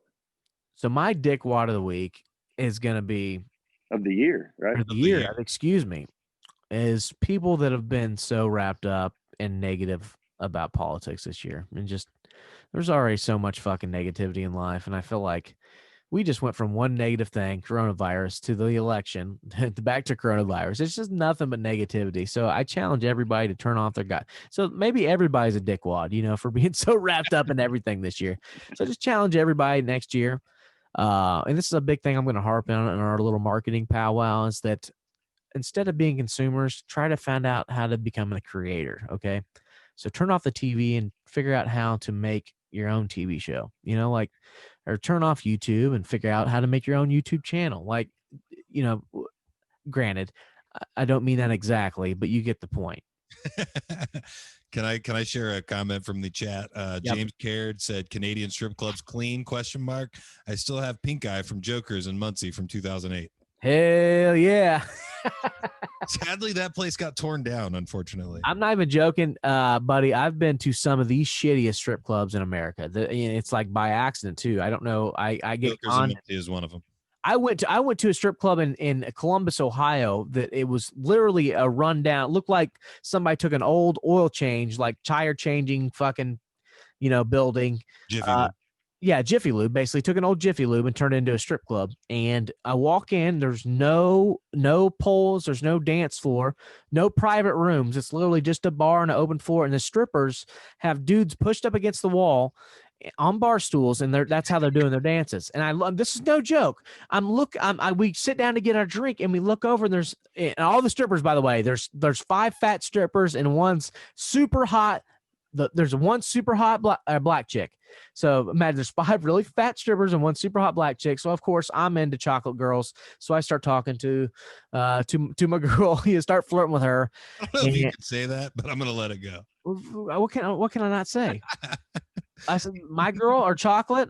There's nothing racist there. They know how I feel about them. Trust me. I've got a lot of I pass this by them before I would ever say any of this stuff live. And if I do offend anybody, you guys should know how I feel about you. Love you. But but anyways, like I said, so yeah, I'm sitting there flirting with my girl, and I look over, we're talking, and it's me, the girl, my buddy John Garcia, my buddy Sam Warren. We're across the bar. We look over, and this is no joke. There's a fat stripper giving a dude a hand job right there at the fucking bar. I mean, she's not even trying to hide it. She's like sitting there drinking her daiquiri, fucking jerking this guy off, just full going. I got that. Not even I was bad. like, she's not scratching his belly. I got that in Dayton for $1 You got a hand job at the bar in front of everybody. at the strip club. Yeah, I got strip club stories. When I used to work on Well, the road, yeah, I mean, I'm sure you've gotten a hand job at So- strip clubs. We've all gotten a little extra, probably. Like from the stripper in the lobby, like next to the stage. Swear to God, she was like, "Give me $1, I'll do something crazy," and she starts doing that. And I look over to my buddy who was also with me, while it was going on, like, what the fuck's going on? And the same thing is like going on with him. And he looks back at me and goes, "Best dollar I ever spent, dude." well, the best part too is I knew I fucked up when the chick, she tried to go back to the hotel with us, like, but she wanted me to pay her, and I was like, no, sorry, sweetheart, not. My favorite is when we worked on the road, we did like the reflectors and stuff, like changed them out. So if we went down a road and it became lunchtime, pretty much wherever we stopped, we had to find something to eat around where we were at. And one time we walked into this place, we didn't even realize it was a strip club. We just thought it was like maybe a pub. And we walk in, and it's probably like noon or 1. There's like hardly nobody's in there. And this lady comes over, takes our food order, all this stuff. She goes back, starts cooking the food, makes the food, brings the food to our table, lays the food down. We start eating, then walks back out and up on the stage and starts stripping. Yeah, buddy. Full service. That's what I want my future wife to do. I want her to fucking cook me food and get on stage and start stripping for me. Bless her. We left the biggest tip that she's probably ever got, dude. Like the Shocking. people I work with were like, I'm giving her the biggest like tip 20 ever, bucks. dude. They were like, this is fucking service. Do you guys tip lap dances, by the way? Yeah, oh yeah. I'm a cheap God piece bless of shit. I can't tell you the last time I spent more than $20 at a strip club. Like, and I don't like dances. And every time I go with Clay always tries. Don't get me wrong. He tries to talk me into getting a lap dance because there's always one that I think's sexy. It's always one that isn't white too. Like it's Hawaiian or just dark complexion. I like dark complexion by far, but Clay always tries to talk me into getting a lap dance, and half the time he pays for me to get one. And I can tell you the last time I got a lap dance, it was the highest I've maybe ever been in my life. All I know is I lay back in the chair and I could not move. And I said, "Listen, honey, you're just gonna have to do your thing, and I'm gonna have to sit here for a moment because I am fucked up." We used to go to them all the time, dude, when I worked on the road. And my go-to, and we learned, was mesh basketball shorts with no underwear. Yeah, That's what I would wear. I'm sure they love you. The one Chris, where you went and she was making food for you guys and stripping, was it called the Twaffle House? I think it's called the Blue Waffle, maybe. I honestly can't remember what it was called. I'm pretty sure you probably pushed a few girls with daddy issues into depression with the mesh shorts. Oh, dude, with the ones in Ohio, you can bring your own booze in. So like, you don't buy alcohol there. Like, you literally can pack a cooler with a case of beer and bring it in with you to the strip club. Same as Kentucky. So we would do that, and we would go in, like, we'd make a game out of it, dude. Like, we were in all the time we were in these things. So we would would come to our table, and we'd be like, "Dude, so-and-so is fucking talking mad shit about you." And then she would walk away, and then that girl would come over and be like, "Dude, so-and-so's talking tons of shit when she was over here about you." And we would make them all start fighting. Hell yeah. We had an owner try to kick us out, and one of them stood up and threw a long neck across the strip club, and it shattered, across the wall. And I was scared that night. We take off running out of there, and the owner is this like 50-year-old lady with a taser, dude, like a 12-foot long dildo taser, just electric current at the end of it, trying to tase him. And he has his hand on her forehead, like holding her back. It was fucking wild, dude. Absolutely wild. I got 2 questions for you guys right here. 1, what's the most you've ever spent in a strip club? And 2, what is your best time you've ever had in a strip club? Oh man, I just told a bunch of them right there. Yeah, right. I don't want to say not that I don't want to. Go ahead, Bob. Not that I don't want to say the amount on at a strip club, and also not to sound like somebody like I'm being cocky, but like I don't know. Like I know that I've taken like a few $100s before and made a few trips to the ATM, but I don't. Same here, dude. I'm the same boat probably. I don't around like pay that. attention. I know Chris and I are probably on the same wavelength, because when we drink too, it's kind of the same thing. Like I don't look at my fucking bill.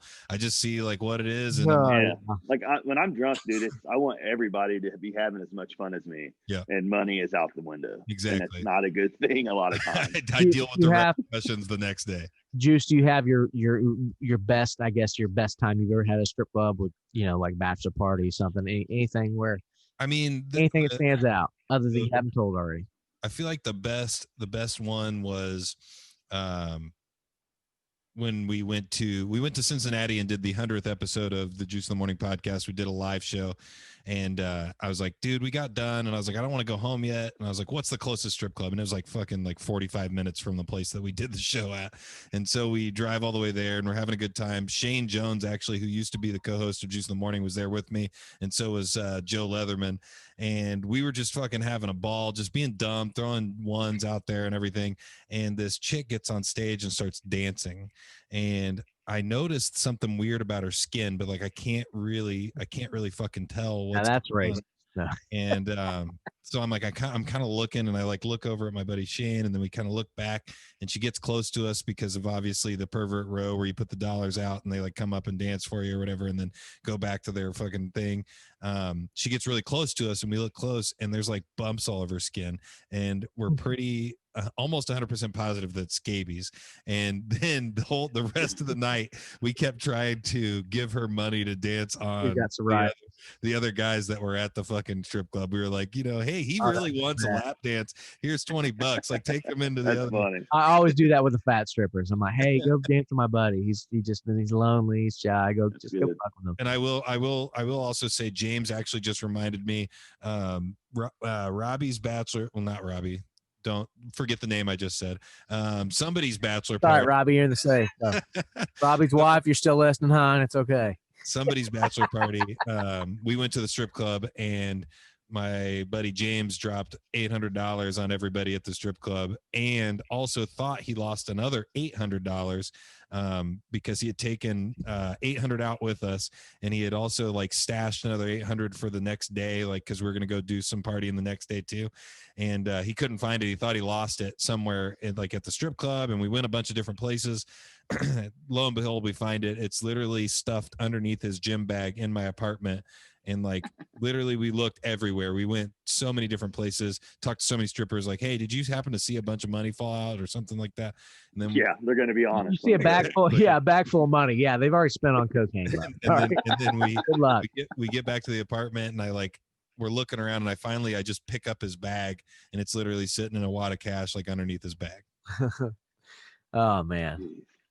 Dunk, most you ever spent, greatest time ever? I don't know. Most I've ever spent, probably a little over 4, 5, 6, something like that, probably. Who knows? It was a bachelor party. It's up there. A little less than $1,000, probably. I don't know. A couple really good stories. I remember we were at actually another bachelor party, and one of the hottest strippers there, my buddy he could pull it back in the day.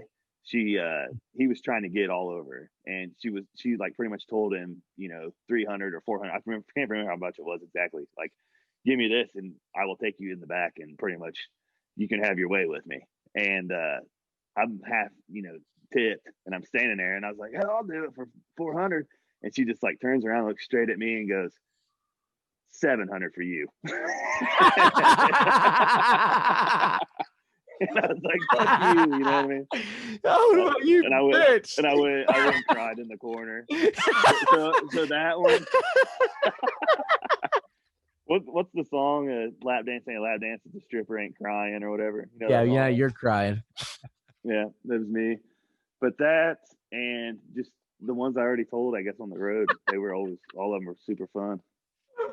Oh, shit. From the chat, Brianna Wilburn, I got a lap dance during both of my pregnancies, and that was probably the funniest thing to do with a big belly in the way. Brianna, was that when you? No, I'm just kidding. Because I know a couple girls that were actually strippers when they were pregnant. So. Oh yeah, I'm sure it's happened. I had one. I've seen it. Yeah, in Anderson. Yeah, exactly. This was actually not in Anderson. It was And Newcastle back in the day. Stardust was Fort Wayne. This is in Fort Wayne. I'm getting a lap dance, and I could tell something was going on. And she's like, "I'm 5 months pregnant." And I was like, "There's no way you 5 months pregnant." I guess. Well, I was like, I guess if you're addicted to meth, that's probably what 5 months pregnant looks like. But, anyways, I would say I bet that kid's striving in society right now. absolutely, or kid, maybe not. Hopefully, the kid survived. Let's hope.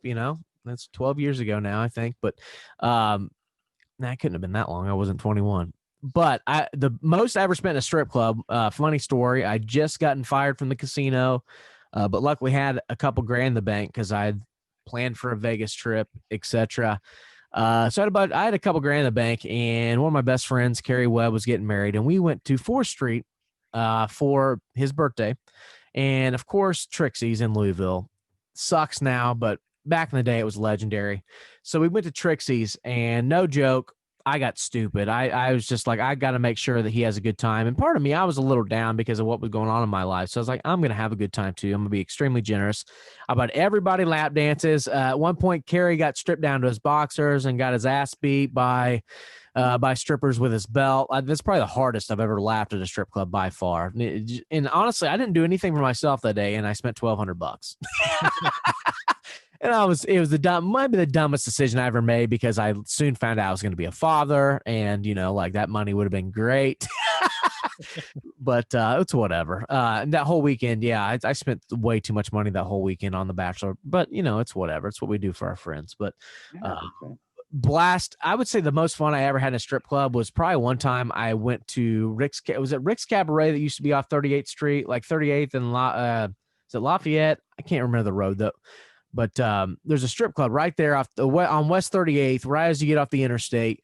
I can't remember the name of it, but a group of buddies. It was the most random group of guys too. It was like me, Mike Brett, Carrie Webb. I mean, there's like 5 of us, and it was probably the drunkest I've ever been in a strip club, but been like functioning drunk because I was so drunk. I was just walking from dance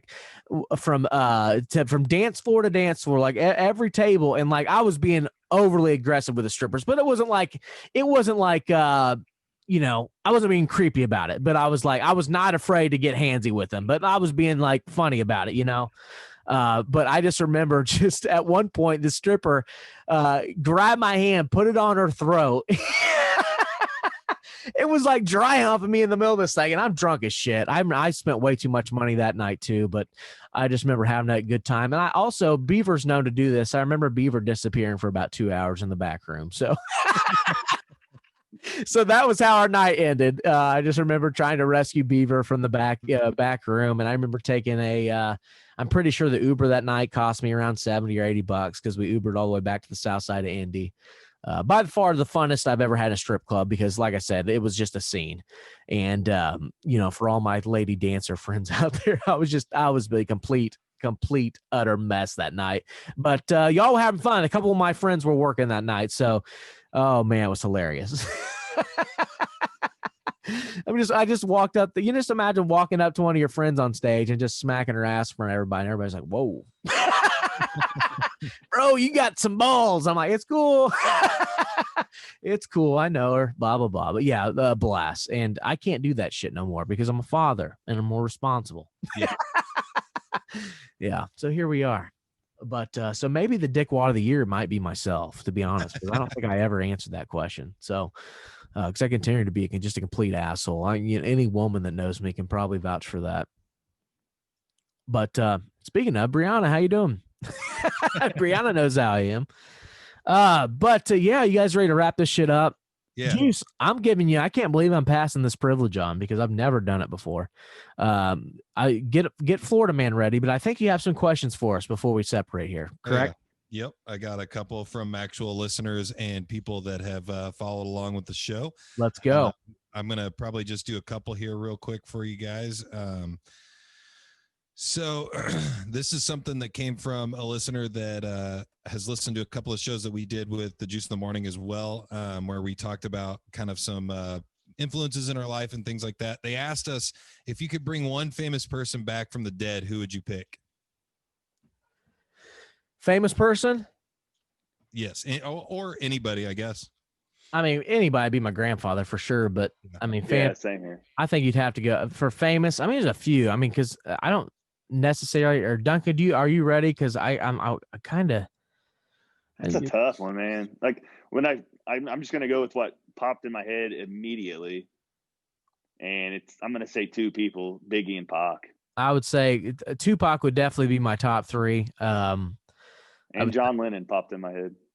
See, I'm not a big Lennon fan. I get why you love Lennon, but like, I think Lennon was just a shitty person overall. Great musician, but like, just everything he talked about, he was like literally the exact opposite of everything he fucking preached about. Like, if you want to listen, what's his big song? Was it Imagine?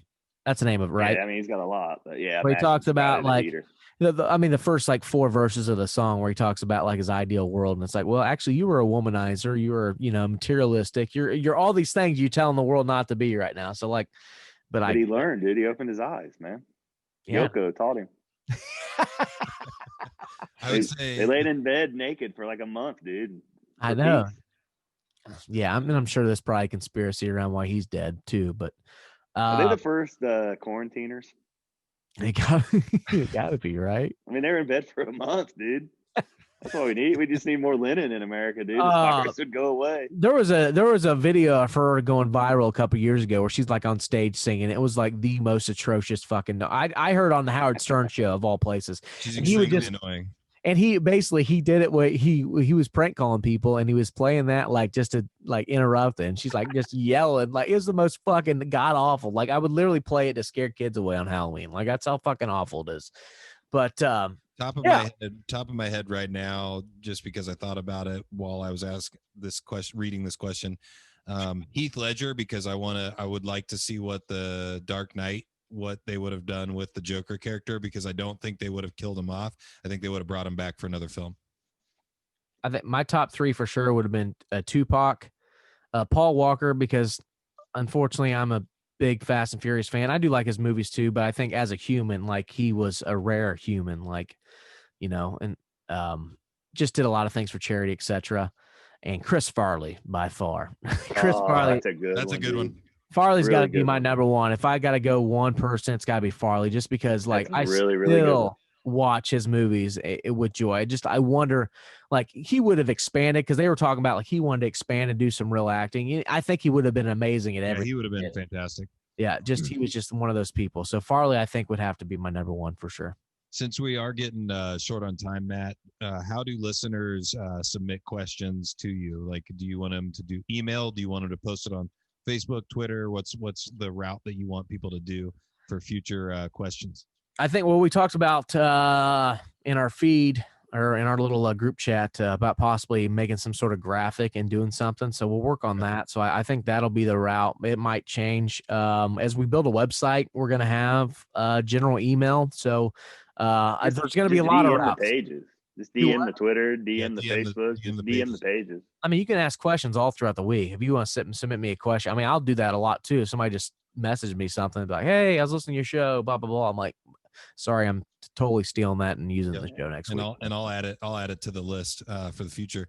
But I do have a Florida man pulled up. Let's go. It's actually, I'm going to share my screen with you guys just so you can see what I'm sharing with you as well.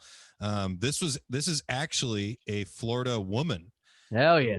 A Florida woman was arrested on Wednesday after an altercation involving a holiday decoration occurred. Shirley Rogers, 55, was arrested by Sumter County Police after allegedly striking her sister with a Christmas decoration during an early morning domestic dispute, according to court records obtained by the smoking gun. What? Let me just, sorry to interrupt you here real quick. I'm going to just ask you guys. Christmas decorations, first weapon you're grabbing. Somebody robs your house. All you have is Christmas decoration. What are you protecting your family with? Star from the top of the tree. That was my first reaction. I think you could stab a motherfucker with a star from the tree, but we got something stupid on our tree. I think it's like the Santa hat or something. So that ain't gonna work. I'm grabbing a nutcracker and just smacking the fuck out of them with it. I think, like, maybe even like the actual nutcracker, not the wooden one, but the little you know what I'm talking about. The metal bars Yeah, smashed together. I get You it. guys get it. God, I'm struggling right now. Police arrived at the home in Oxford shortly after 2:30 a.m. Rogers had been arguing with her boyfriend when her sister attempted to defuse the situation, but was unsuccessful, the court records said.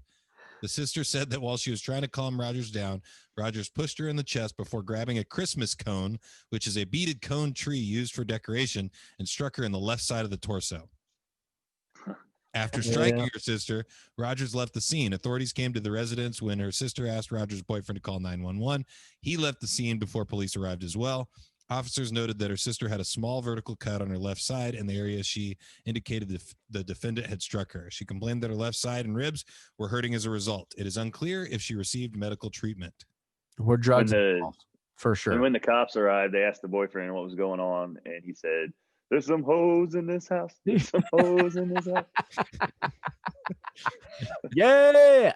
Oh man. I mean, I love, by the way, one of my favorite things about just getting together during the holidays is your family gets together and argues, and like me being laid back, me and my brother are super, super laid back, and we just don't do drama. So we get to just kind of relish in everybody else's drama. So we get to sit back and just kind of hear everybody else's drama. Then me and him kind of evaluate. And we're like, well, we're in fucked up family. So like I do kind of miss that this year, the fact that our whole family didn't get together. But it's funny that they say that, like, families, I can't believe they argue like this. This is crazy. So she stabbed her fucking sister with a pine tree or pine cone. And the best, I think the best line is from the actual defendant. Graham told the police the couple began arguing because her boyfriend had set the TV volume on too high while she was sleeping. In response, she had squared up to the victim and was screaming in his face. Yeah, dude, he's trying to watch the fucking Christmas Story, dude. Definitely drunk. Yeah, gee, I would be pissed off too. She admitted to police that she took apart an artificial Christmas tree and threw 3 sections of the tree at the victim, who had scratches and abrasions on his face, neck, and stomach, according to the arrest affidavit. I swear I thought he was going, she had participated in artificial crystal meth. I thought that literally was where the rowdy was saying, but Christmas tree. So beat his ass with a Christmas tree, like the ones you take apart. I love that. I want to move, man. What a move. Those things are dangerous too. That's makes me think of Friday After Next when they beat up the crackhead Santa Claus. Remember he beats him with the Christmas tree when he breaks in at the beginning? That's what it reminds me of. Wow. What a time to be alive, guys. That has been a Florida woman this week. A Florida woman, which brings me to my next point. Don't do crack, ladies and gentlemen. Thank you guys so much for listening to Highly Inappropriate. We'll be back next week. Next Thursday, we have a special guest. Again, my buddy, Mike Brewer, Mike Styles. He's an artist. Check him out on Spotify. I'm sure he's on all streaming apps, etc. So it's Mike Styles. He's got a couple new songs out. A couple of songs like literally have a couple 100,000 views on Spotify. So I'm very happy. As a personal friend of mine, we grew up partying our asses off together. So I'm excited to tell a few of those stories and get him on. But yeah, so excited for our next episode, and we're gonna have a lot clearer picture of what this year is gonna look like come next week too. And what I mean by that is not only what each of our roles are going to be as far as the show is. So sorry for being unorganized and late today. It's okay. We appreciate you coming in and tuning in every fucking week and being here this week as well. But make sure you share this video, like the video on YouTube, ring the bell. That way you're notified every time we upload new stuff, because we're going to be doing a lot more new things. And also on all social media apps, like, share, etc. The videos, just the best thing you can give me this year is sharing our show with a friend. It's the best gift you can give me. And also, stay blessed, guys. I know 2020 might have sucked, appeared to suck, but there's a light at the end of the tunnel. Just be happy that you're alive, you're breathing, breath in your lungs, and happy fucking New Year, bitches. Happy New Year. And you can find me at Juice85 or 7 on all social media. Absolutely. Duncan, just go and whore yourself out there, buddy. I've been dropping my Instagram handle all fucking episode. Dunkman42 on Twitter. Follow me. Absolutely. Let's do crazy stuff. We're gonna do some crazy fucking stuff. No, hashtag no homo. Peace out, guys. No homo. Yeah. See you guys. Later.